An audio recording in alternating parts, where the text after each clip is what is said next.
बिस्मिल्लाहिर्रहमानिर्रहीम, अस्सलाम वालेकुम। आई एम ख्वाजा मोहसिन इनाम। स्टूडेंट्स, हम डिस्कस कर रहे हैं डिटर्मिनेंट इवेलुएट करने से मुतालिक एक्सरसाइज 3.3 के प्रॉब्लम्स। आइए कुछ मजीद प्रॉब्लम्स डिस्कस करते हैं। Students, this is problem number 3। इस प्रॉब्लम के 11 पार्ट्स हैं। मैं easy to difficult approach follow करते हुए आपके लिए सबसे पहले सेकंड पार्ट डिस्कस करने जा रहा हूं। तमाम पार्ट्स के लिए एक ही स्टेटमेंट है, दैट इज शो दैट। हमें हर पार्ट में एक इक्वेशन शो करना है, एक इक्वालिटी शो करना है। यहां पर अगर आप देखें, इक्वालिटी के लेफ्ट साइड पर और राइट साइड पर दोनों तरफ आपको डिटर्मिनेंट नजर आ रहा है। आप अगर गौर करेंगे तो आपको पता चलेगा कि आप लेफ्ट को राइट भी बना सकते हैं और राइट को लेफ्ट भी बना सकते हैं।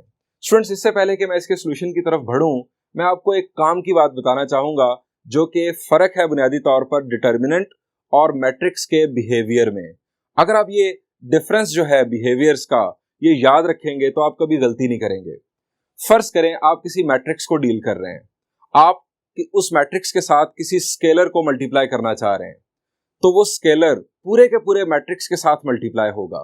लेकिन अगर आप डिटर्मिनेंट को डील कर रहे हैं तो वो स्केलर किसी खास रो या किसी खास कॉलम के साथ ही मल्टीप्लाई होगा, पूरे डिटर्मिनेंट के साथ मल्टीप्लाई आप उसे नहीं कर सकते।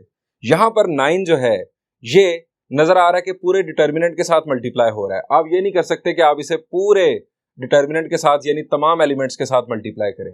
आपको चूज करना होगा कि किस रो को या किस कॉलम को आप 9 के साथ मल्टीप्लाई करेंगे।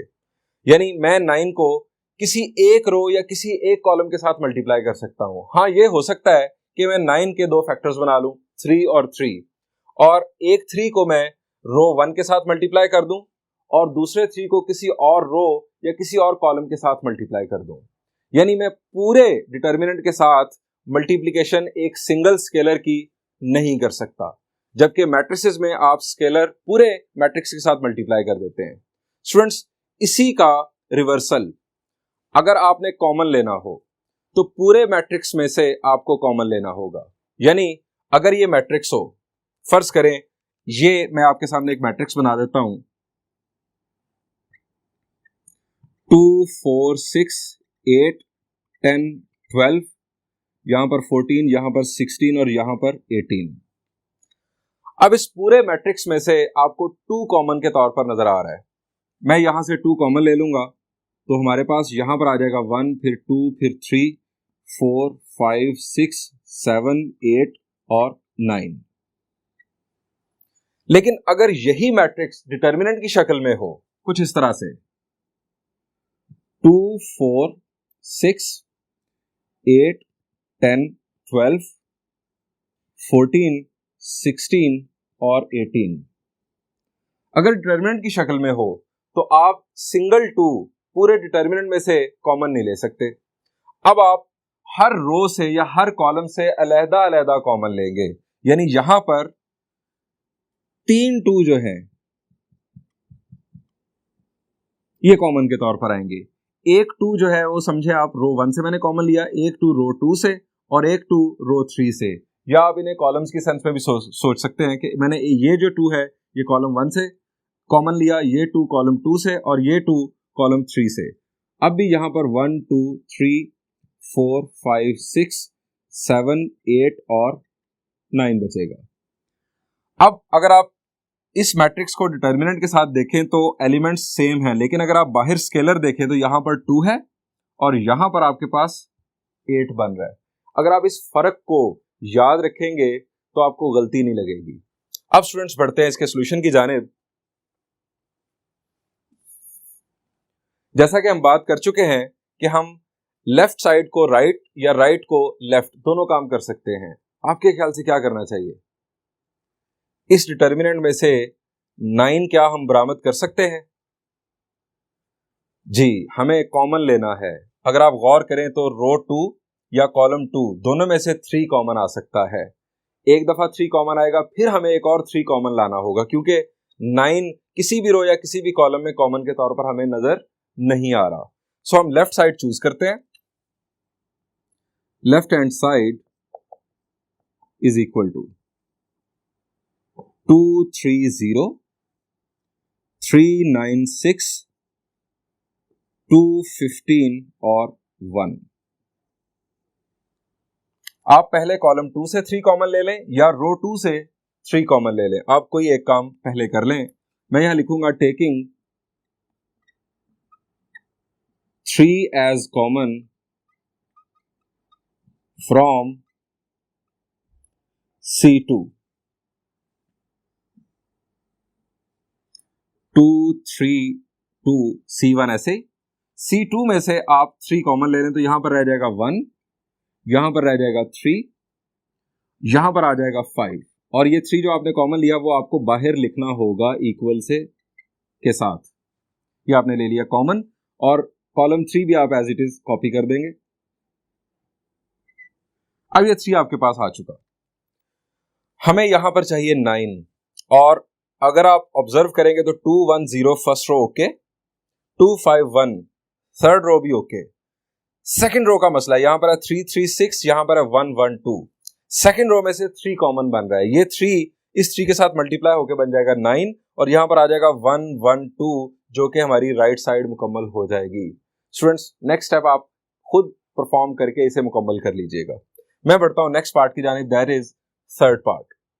हमें इस डिटर्मिनेंट को इसके इक्वल शो करना है। स्टूडेंट्स इससे डिटर्मिनेंट बनाना मुश्किल है। डिटर्मिनेंट को हम एवेल्युएट करके इसके इक्वल ला सकते हैं। स्टूडेंट्स इस प्रॉब्लम को आप डायरेक्ट एक्सपेंशन की मदद से सॉल्व कर सकते हैं, लेकिन अगर आप डिटर्मिनेंट प्रॉपर्टीज का यूज कर लें तो इस प्रॉब्लम का सॉल्यूशन आसान हो जाएगा। आपको हिंट मिल सकता है राइट साइड से। राइट साइड पर अगर आप देखें तो हमें 3a प्लस l चाहिए। आप यहां पर गौर करें कि किस तरह से आप 3a प्लस l बना सकते हैं। आपको गौर करना है। डिटर्मिनेंट प्रॉपर्टीज के मुताबिक आप कॉलम्स को आपस में ऐड कर सकते हैं, आप रोज को आपस में ऐड कर सकते हैं, आप किसी रो का स्केलर मल्टीपल किसी दूसरी रो में ऐड कर सकते हैं, इसी तरह किसी कॉलम का स्केलर मल्टीपल किसी दूसरे कॉलम में ऐड कर सकते हैं, आप कॉलम्स या रोज को इंटरचेंज कर सकते हैं। यानी बहुत सारे आपके पास ऑप्शंस हैं। आपको चाहिए 3a प्लस l। आप जरा गौर करें लेफ्ट साइड पर, शाबाश। किस रो को किस रो में ऐड करें या किस कॉलम को किस कॉलम में ऐड करें कि आपके पास 3a प्लस l ये जो फैक्टर है ये बन जाए। शाबाश जी। अगर आप ये इसे गौर कर लिया है, आपको बात समझ आ गई होगी कि हम किसी कॉलम में रिमेनिंग 2 कॉलम्स अगर ऐड कर दें तो आपके पास 3a प्लस l बन जाएगा।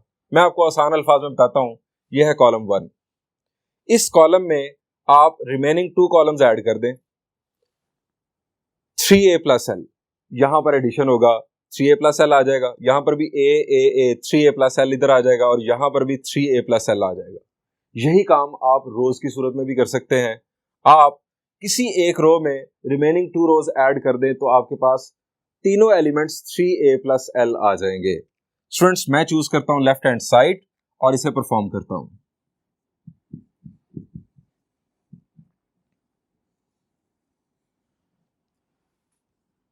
a प्लस l, a और a।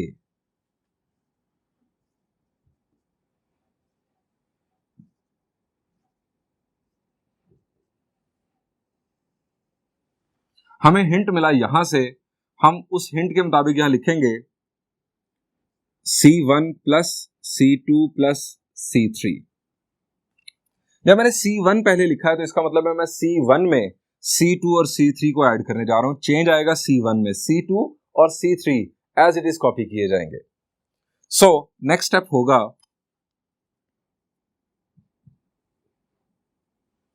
a plus l plus a plus a, a plus l और plus a plus a plus a plus l। ये आ गया कॉलम 1। इसमें आ गया चेंज। कॉलम 2 और कॉलम 3 आप एज इट इज कॉपी करेंगे। a plus l a, उसके बाद a और a प्लस l। अब यहां पर तमाम एलिमेंट्स बन गए 3a plus l। So next step,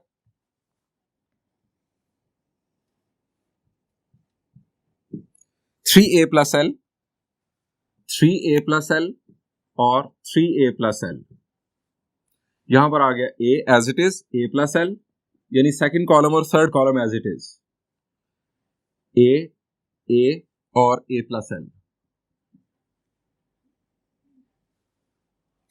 हमें 3a प्लस एल चाहिए और वो हमें यहां पर कॉमन के तौर पर मिल रहा है। हम यहां लिखेंगे taking 3a plus L common from C1। सो यहां पर आ गया 3a plus L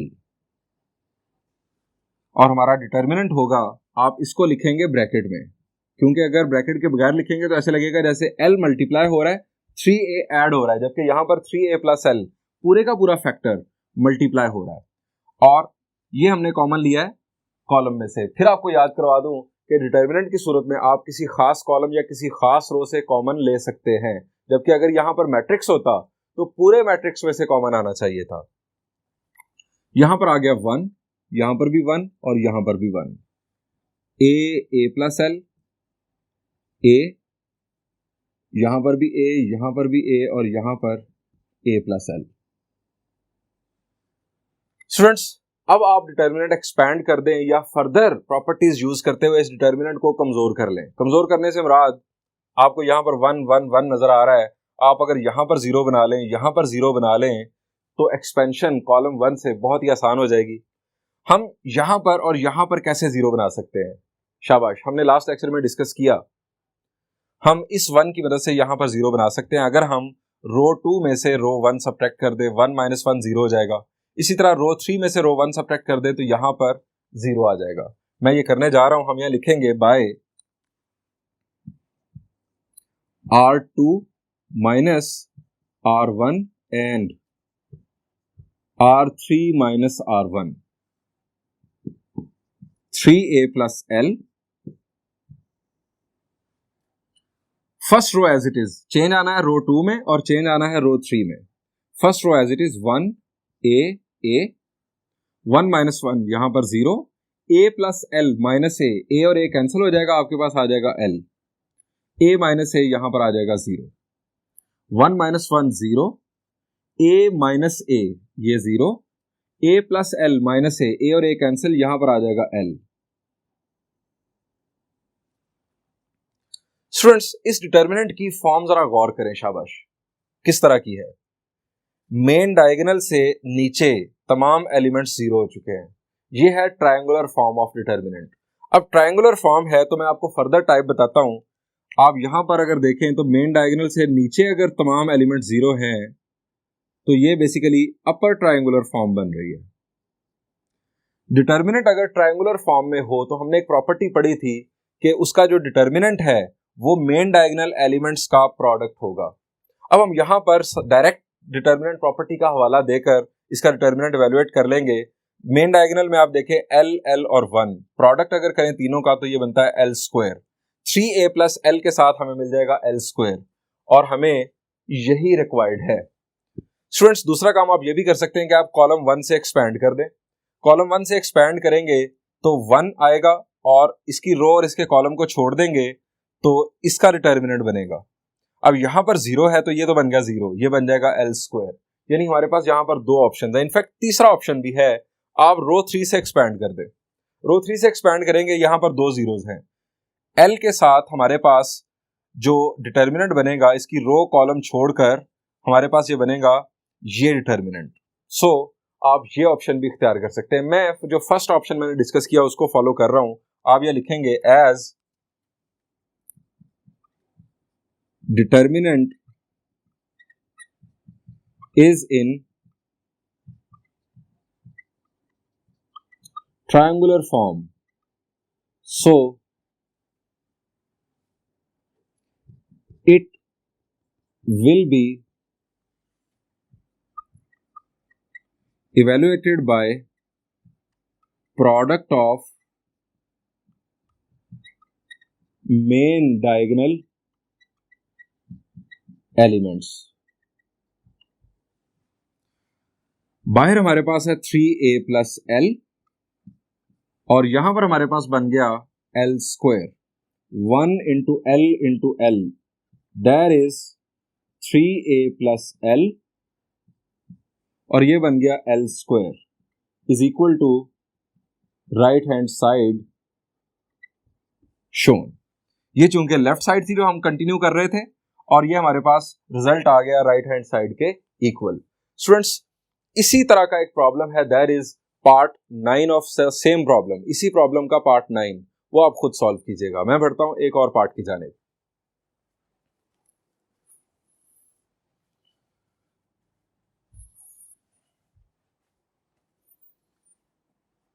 students, this is 11th part. मैं ये अगर आपके लिए सॉल्व करूंगा तो इसकी बेस पर आप 10th पार्ट खुद कीजिएगा। यहां पर भी हमें डिटर्मिनेंट को इसके इक्वल शो करना है। सो हम डिटर्मिनेंट को चूज कर लेते हैं, यानी लेफ्ट हैंड साइड को, left hand side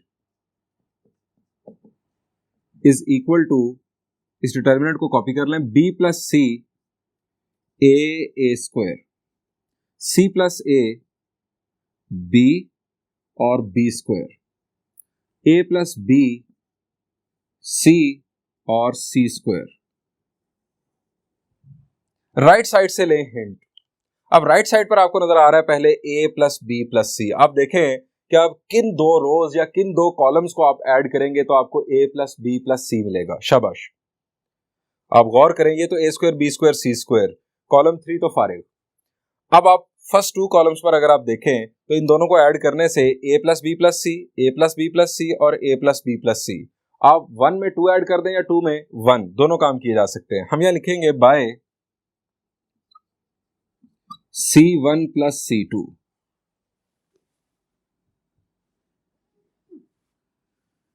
B plus C plus A, इसी तरह C plus A plus B और A plus B plus C। ये हमारा बन गया कॉलम 1 जिसमें चेंज आया A, B और C। ये कॉलम 2 और A square B square C square. अब तीनों elements a plus B plus C है, हम कॉमन ले सकते हैं। Taking a plus B plus C common from C1। Again आपको याद करवा दूं कि आप डिटर्मिनेंट में किसी खास कॉलम या किसी खास रो से कॉमन ले सकते हैं, लेकिन अगर ये मैट्रिक्स होता तो पूरे मैट्रिक्स में से कॉमन आना चाहिए था।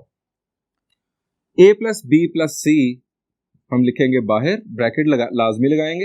यहां पर आ गया 1 1 और 1, A B C A square B square और सी स्क्वायर।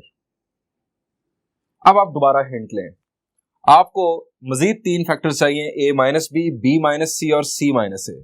आप फर्ज करें आपने ए माइनस बी बनाना है। आप गौर करें कि किस तरह से ए माइनस बी बन सकता है। शाबाश, किस रो में से कौन सी रो माइनस करें या किस कॉलम में से कौन सा कॉलम माइनस करें कि a माइनस बी बन जाए। अगर आप कॉलम्स को देखेंगे तो a माइनस बी नहीं बनने वाला, लेकिन अगर आप रो 1 में से रो 2 सब्ट्रैक्ट करें तो a माइनस बी बन जाएगा। 1 माइनस 1 आ जाएगा 0, a माइनस बी और a square minus B square. a square minus B square का आप जानते हैं कि एक फैक्टर होता है a माइनस बी। सो मैं यहां पर लिखता हूं a माइनस बी बनेगा r1 माइनस r2 से। हम यह लिखेंगे बाय R1 माइनस R2, यानी चेंज आएगा R1 में। इसके बाद अगर आप देखें तो आपको B माइनस सी भी चाहिए, तो B माइनस सी आएगा अगर आप रो 2 में से रो 3 सब्ट्रैक्ट कर दें। आप साथ ही इसके लिख दें रो 2 माइनस रो 3। अब चेंज आना है रो 1 में और रो 2 में। रो 3 एज इट इज कॉपी होगी, a plus B plus C.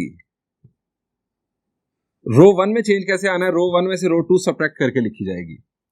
आप लिखेंगे 1 माइनस 1 0, a माइनस बी और a square minus B square. Then row 2 में से रो 3 सब्ट्रैक्ट करके लिखेंगे 1 माइनस 1 0, b माइनस सी और b square minus C square. Row 3 as it is 1 c और c square, 1 C और C स्क्वायर। अब हमें A माइनस बी चाहिए, B माइनस सी चाहिए। रो 1 में से A माइनस बी कॉमन आ सकता है और रो 2 में से B माइनस सी कॉमन आ सकता है। आप यहां लिखेंगे टेकिंग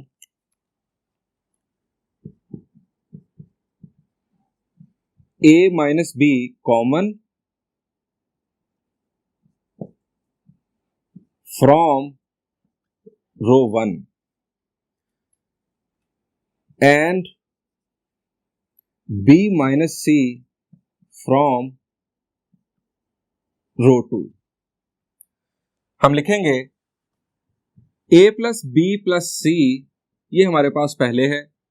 अब हमने कॉमन लिया है a माइनस बी और b minus C, a minus B और b minus C.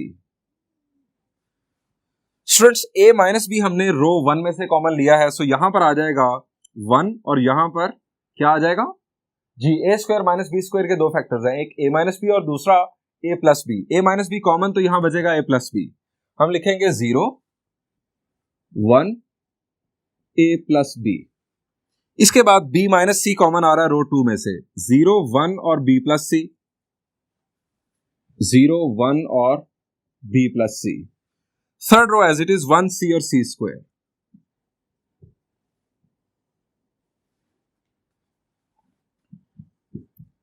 a plus B plus C, a minus B, b minus C. जी स्टूडेंट्स, क्या करें, आप उस कॉलम या उस रो से एक्सपैंड करेंगे जिसके अंदर सबसे ज्यादा जीरोस है। सबसे ज्यादा जीरोस कहां पर है? अगर आप देखेंगे तो कॉलम 1 में सबसे ज्यादा जीरोस हैं, 2 जीरोस हैं। आप कॉलम 1 से एक्सपैंड कर दें। आप यहां लिखे एक्सपैंडिंग बाय C1।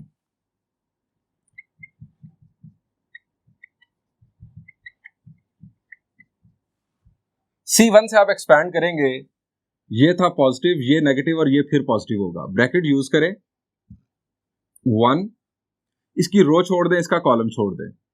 रो और कॉलम छोड़ेंगे तो डिटर्मिनेंट हमारे पास बनेगा 1 a plus B 1 b plus C.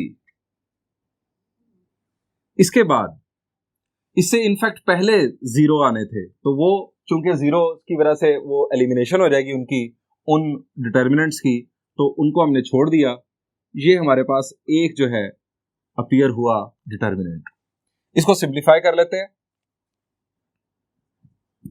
a plus B plus C, a minus B, b minus C. अब यहां पर इस डिटर्मिनेंट को इवैल्यूएट करेंगे, b प्लस सी 1 के साथ मल्टीप्लाई होगा तो as it is b plus C, और 1 मल्टीप्लाई होगा a प्लस बी के साथ, तो ये हमारे पास आ जाएगा इनफैक्ट b प्लस सी माइनस, माइनस की वजह से अब साइन चेंज होंगे, a माइनस बी। अब यहां पर सिमिलर टर्म्स यानी लाइक टर्म्स हैं वो ये दो हैं, ये आ गया हमारे पास c माइनस a। ये हमें आखिरी फैक्टर जो रिक्वायर्ड था, a plus B plus C, a minus B, b minus C और c minus a is equal to right hand side shown.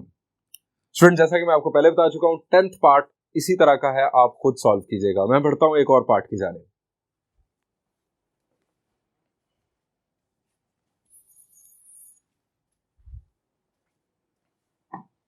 Student, this is 8th part. हमें इस determinant को इसके इक्वल शो करना है। Student, जरा इसके बारे में सोच लें, ये क्या है? a cube plus B cube plus C cube minus 3abc। ये बड़ा मशहूर सा एक जो है राइट साइड है, इनफैक्ट एक फार्मूला की। आप जरा रिकॉल करें, ये किस फार्मूला की राइट साइड है? शाबाश। इसके फैक्टर्स हैं बुनियादी तौर पर 2 जो आपको याद करने हैं। शाबाश जी। अगर आपको याद आ जाए तो इसकी लेफ्ट साइड है, इसके 2 फैक्टर्स हैं, a plus B plus C, ये एक फैक्टर, और दूसरा फैक्टर है a square plus B square plus C square minus A B minus B C minus C A. ये इसके 2 फैक्टर्स हैं। अगर हम ये 2 फैक्टर्स बनाने में कामयाब हो गए इस डिटर्मिनेंट की मदद से, तो इन दोनों की बुनियाद पर हम डायरेक्ट ये लिख देंगे, क्योंकि ये दोनों इसके इक्वल होते हैं। इसका मतलब ये हुआ कि हमें इसके बारे में नहीं सोचना, हमें इसके बारे में सोचना है। और इसके अंदर फर्स्ट फैक्टर अगर आप देखें तो वो है a plus B plus C. आप यहां पर देखें a प्लस बी प्लस सी किन रोज या किन कॉलम्स को ऐड करने से आपको मिल सकता है? शाबाश। अगर आप गौर करें फर्स्ट 2 कॉलम्स पर ही, अगर आप कॉलम 2 में कॉलम 1 या कॉलम 1 में कॉलम 2 ऐड करें तो a b c और a b c, आपको a प्लस बी प्लस सी मिल जाएगा। फर्ज करें आपने C1 में C2 ऐड कर दिया, a plus B C, a plus B plus C, a plus B plus C और a plus B plus C common ले लेंगे, यहां पर आ जाएगा 1 1 और 1। फिर आप 1 की मदद से रिमेनिंग 2 वंस को 0 बना लीजिएगा। आप कैसे कर सकते हैं, R2 माइनस R1 और फिर R3 minus R1।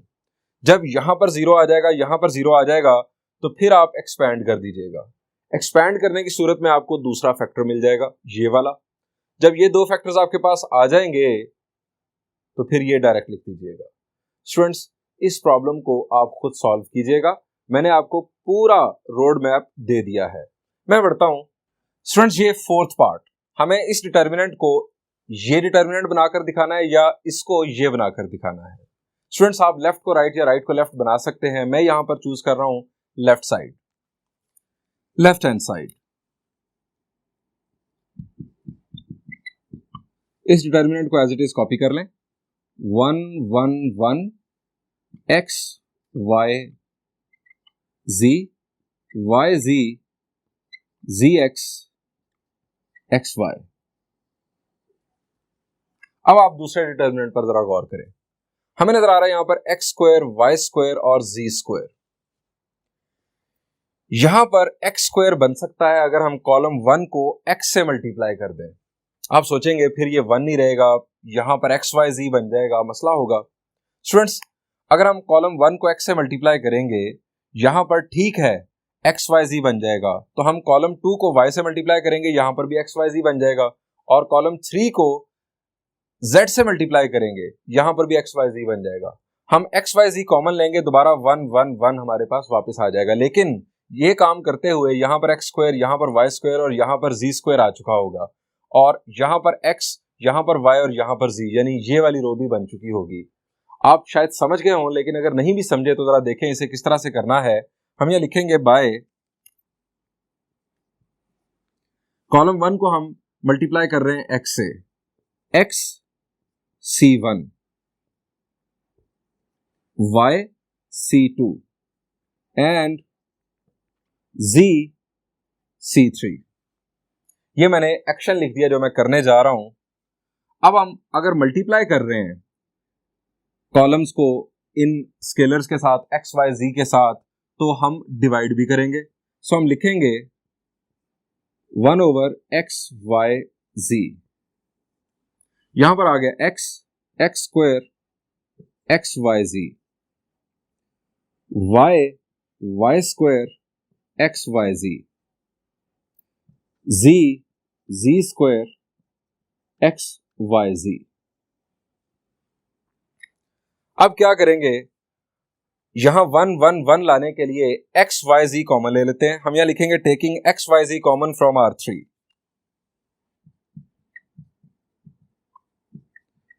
X Y Z common from R3, X Y Z common आ गया और पहले डिनोमिनेटर में एक्स वाई जी मौजूद था, ये उसको कैंसिल कर देगा। X Y Z X square Y square Z square, यहां पर 1 1 और 1, ये होगी स्टूडेंट्स हमारे पास कैंसलेशन। हमें डिटर्मिनेंट से बाहर कुछ नहीं चाहिए था, सो हमारी जान छूट गई। अब हमें रो 1 जो है वो चाहिए 1 1 1, और यहां पर हमारे पास है 1 1 1। आप रो 1 को रो 3 के साथ इंटरचेंज कर दें। अब जरा रिकॉल करें, जब डिटर्मिनेंट में रोज इंटरचेंज की जाए या कॉलम्स इंटरचेंज किए जाए कोई से दो, तो क्या होता है। अगर आपको याद हो तो एक माइनस बाहर आ जाता है डिटर्मिनेंट के। हम ये लिखेंगे इंटरचेंजिंग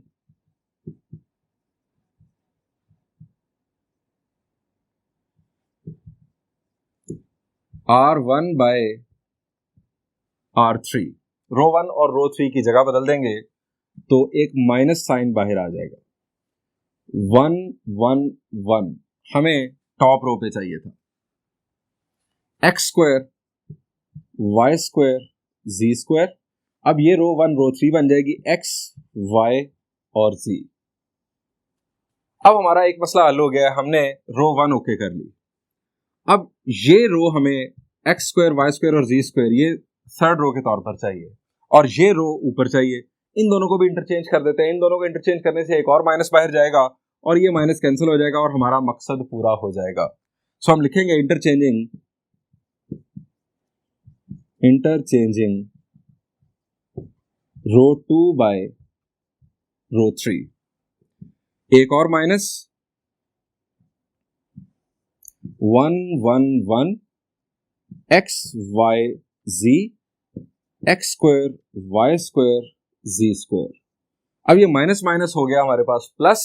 आप नेक्स्ट स्टेप में इसी डिटर्मिनेंट को एज इट इज लिखकर is equal to right hand side shown लिखते हैं।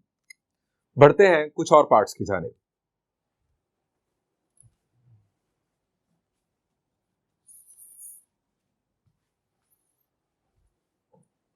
Students this is sixth part. हमें इस डिटर्मिनेंट को A cube plus B cube बनाना है। स्टूडेंट्स अगर आपको याद हो ए क्यूब प्लस बी क्यूब के दो फैक्टर्स होते हैं, जरा रिकॉल करें शाबाश। जी मैं आपको रिकॉल करवाता हूं। A cube plus B cube equal होता है A plus B into A square minus A B plus B square के। यानी अगर हम इस डिटर्मिनेंट के ये दो फैक्टर्स बना लें, इसको इवेलुएट करने के बाद ये दो फैक्टर्स ले आए तो ये दो फैक्टर्स इक्वल हैं ए क्यूब प्लस बी क्यूब के। अब पहला फैक्टर देखें, बड़ा सिंपल है, ए प्लस बी। आप जरा गौर करें कि क्या कोई सी दो रोज या दो कॉलम्स को ऐड करने से आपको ए प्लस बी मिल सकता है? जरा गौर करें शाबाश।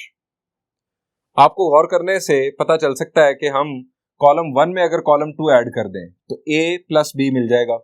लेकिन क्या तमाम एलिमेंट्स ए प्लस बी बन जाएंगे कि हम ए प्लस बी को कॉमन ले लें? तो ऐसा नहीं होने वाला। इस डिटर्मिनेंट में ऐसा नहीं होने वाला। आप इस डिटर्मिनेंट को डायरेक्टली एक्सपैंड कर लें, क्योंकि हमें नहीं कहा गया कि विदाउट एक्सपेंशन आपको शो करना है। आप एक्सपैंड कर सकते हैं। अब जरा ये बताइए कि किस रो या कॉलम से एक्सपेंशन ज्यादा आसान होगी? शाबाश। मैंने आपको बताया था कि जिस रो या कॉलम में ज्यादा जीरोज हों वहां से आप एक्सपैंड करेंगे तो वर्किंग कम करनी पड़ेगी। अब यहां पर जीरो है रो 2 में और कॉलम 3 में। आप रो 2 से या कॉलम 3 से एक्सपैंड करेंगे तो आपको वर्किंग कम करनी पड़ेगी। अब एक और बात जो आपको ख्याल रखनी है वो ये है कि अगर आप रो 2 से एक्सपैंड करेंगे तो स्टार्ट पॉजिटिव होगा या नेगेटिव? शाबाश, स्टार्ट नेगेटिव होगा। किस तरह से आपको याद रखना है आपको पहले भी बता चुका हूं। आप यहां पर लगाएं पॉजिटिव साइन, अब alternate science.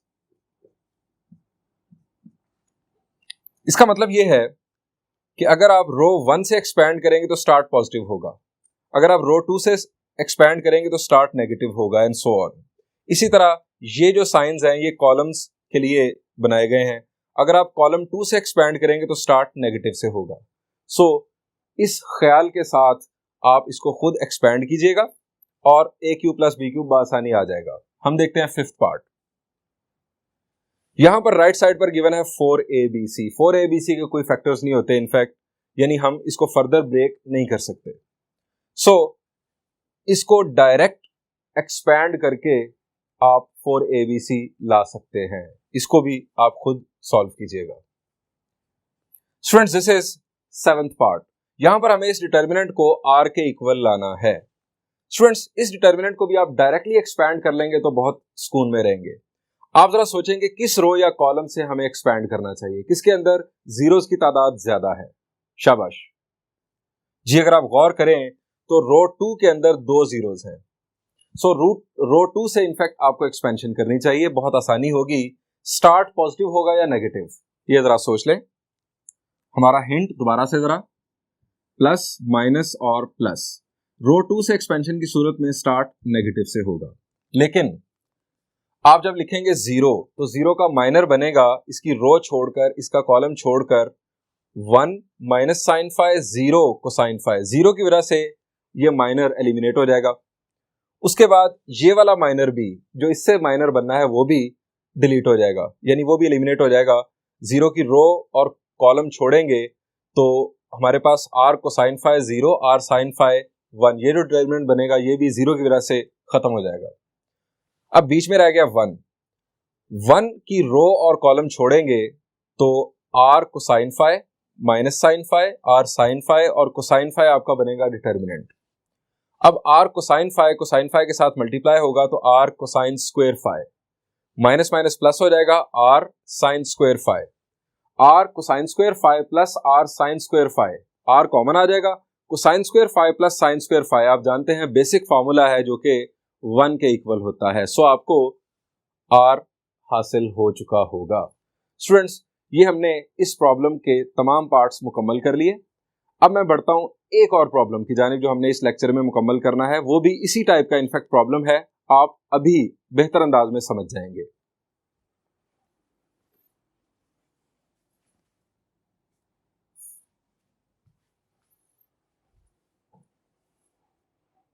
Students, this is problem number 8। हमें यहां पर इस डिटर्मिनेंट को इसके इक्वल शो करना है, यानी ये जिस तरह का अभी हमने प्रॉब्लम कंप्लीट किया उसी टाइप का प्रॉब्लम है। x प्लस 3 पहला फैक्टर है। आप जरा यहां पर गौर करें, x प्लस 3 कैसे आ सकता है? शाबाश, हम किन रोज को आपस में ऐड करें या किन कॉलम्स को आपस में ऐड करें कि हमें x प्लस 3 मिल जाए? शाबाश, अगर आप देखेंगे तो हमें हर रो में 3 1 और एक x नजर आ रहा है और इसी तरह हर कॉलम में भी 3 1 और एक x है। अगर आप किसी रो में रिमेनिंग रोज ऐड कर दें तो सारे एलिमेंट्स x प्लस 3 बन जाएंगे, या अगर आप किसी कॉलम में रिमेनिंग कॉलम्स ऐड कर दें तो तमाम एलिमेंट्स उस कॉलम के x प्लस 3 बन जाएंगे। मैं अगर कॉलम 1 में रिमेनिंग कॉलम्स ऐड कर दूं तो आप देखें x प्लस 3, यहां पर भी x प्लस 3 बन जाएगा, यहां पर भी x प्लस 3 और यहां पर भी x प्लस 3। x प्लस 3 मैं ले लूंगा कॉमन, उसके बाद यहां पर आ जाएगा 1 1 1 और 1। फिर हम देखेंगे कि x माइनस 1 किस तरह आएगा। हम वर्किंग स्टार्ट करते हैं, टेकिंग लेफ्ट हैंड साइड।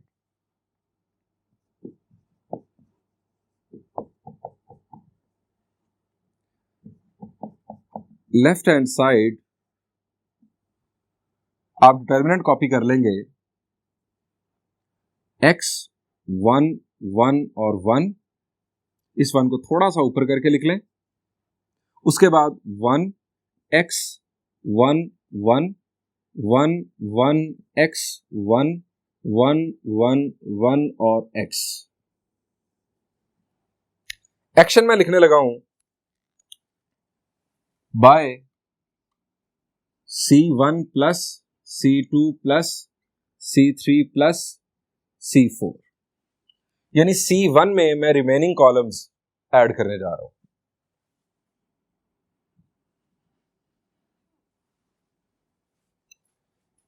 यहां पर आ जाएगा x प्लस 3, यहां पर भी x प्लस 3, यहां पर भी x प्लस 3 और यहां पर भी x प्लस 3। उसके बाद है यहां पर 1, बाकी कॉलम्स को आप एज इट इज लिख देंगे, x 1 1 1 1 x 1 1 1 1 और x। अब x प्लस 3 आपके पास मौजूद है फर्स्ट कॉलम के अंदर। आप कॉलम में से x प्लस 3 कॉमन ले लें। फिर मैं आपको याद करवा दूं, अगर मैट्रिक्स होता तो आपको पूरे मैट्रिक्स में से कॉमन लेना होता है, लेकिन ये डिटर्मिनेंट है कि जिसमें हम किसी कॉलम या किसी रो में से कोई नंबर कॉमन ले सकते हैं। सो हम यहां लिखेंगे taking x plus 3 as common from C1। x plus 3 आ गया कॉमन, 1 1 1 और 1 1 x 1 1 1 1 x 1 1 1 1 x। जी स्टूडेंट्स, अब हमें देखना है ये फैक्टर x माइनस 1 3 दफा चाहिए हमें। अब x माइनस 1 किस रो में से कौन सी रो आप सब्ट्रैक्ट करेंगे आपको x माइनस 1 मिल जाए? आप गौर करें शाबाश। यहां पर स्टूडेंट्स, अगर आप रो 2 में से रो 1 सब्ट्रैक्ट करें तो यहां पर आ जाएगा x माइनस 1, यहां पर होगा 0, चूंकि 1 माइनस 1 0 आ जाएगा, 0 0 0, यहां पर आ जाएगा x माइनस 1। हम रो 2 में से x माइनस 1 कॉमन ले लेंगे। इसी तरह रो 3 जो है उसमें से आप रो 1 सब्ट्रैक्ट करेंगे तो यहां पर x माइनस 1 आ जाएगा। रो 4 में से रो 1 सब्ट्रैक्ट करेंगे तो यहां पर x माइनस 1 आ जाएगा। रिमेनिंग एलिमेंट्स 0 0 0 होंगे। सो ये एक्शन लेते हैं, बड़ा ही सिंपल प्रॉब्लम नजर आ रहा है।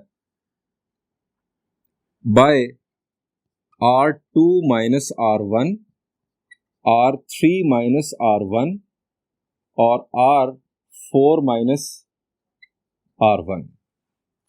स्टूडेंट्स, इसी किस्म का एक्शन आप कॉलम की सेंस में भी ले सकते थे।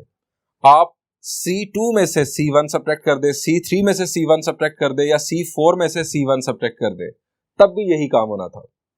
फिलहाल हमने ये एक्शन लिख लिया, अब हम यही परफॉर्म करते हैं। x+3 आपके पास मौजूद, चेंज आना है रो 2, रो 3 और रो 4 में। आप R1 को वैसे ही कॉपी कर दें, 1 1 1 और 1। R2 माइनस R1, यहां पर आ गया 0, 1 minus 1 0, x minus 1 0 0 0 0।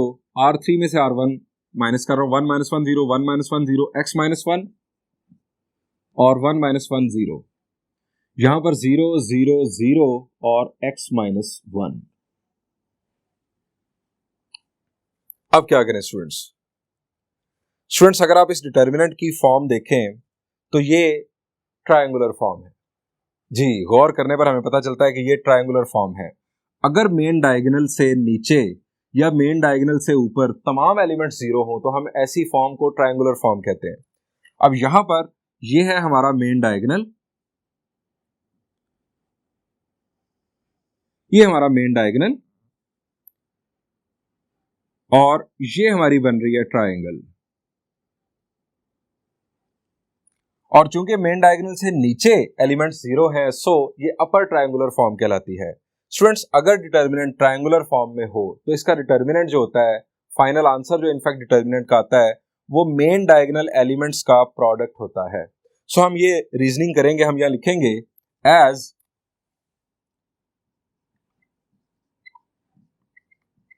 Determinant is in triangular form, so its result will be product of main diagonal elements। ये डिटर्मिनेंट प्रॉपर्टी है, लास्ट प्रॉपर्टी आपकी बुक में जो लिखी गई है उसके मुताबिक मैं ये करने जा रहा हूं। सो यहां पर x+3 बाहर मौजूद। अब मेन डायगोनल में x minus 1, x minus 1, x minus 1 और 1, ये चारों एलिमेंट्स आपस में मल्टीप्लाई होंगे। 1 into x minus 1 into x minus 1 into x minus 1 and bracket closed. Students, एक और रास्ता भी था। इस कॉलम में हमारे पास 3 0 बन चुके थे। अगर आप कॉलम 1 से एक्सपैंड कर देते तो एक्सपेंशन की सूरत में 1 की रो और कॉलम को छोड़कर आपके पास ये डिटर्मिनेंट अपीयर होता 3/3 का। अब 3/3 का जो डिटर्मिनेंट है उसको आप फर्दर एक्सपैंड करके भी सॉल्व कर सकते थे और उसके ऊपर ट्रायंगुलर फॉर्म वाली प्रॉपर्टी यूज कर सकते थे। मैंने डायरेक्ट ट्रायंगुलर फॉर्म की प्रॉपर्टी यूज कर दी। यहां पर x माइनस 1 चूंकि 3 दफा है, सो हम लिखेंगे x+3 into x minus 1 whole cube is equal to right hand side shown. Students, यहां पर इस सॉल्यूशन का एंड हुआ और लेक्चर का भी यहां पर इख्तिताम हुआ। अपना बहुत सारा ख्याल रखिएगा। इंशाल्लाह नेक्स्ट लेक्चर में हम कुछ मजीद प्रॉब्लम्स डिस्कस करेंगे। Thank you and Allah Hafiz.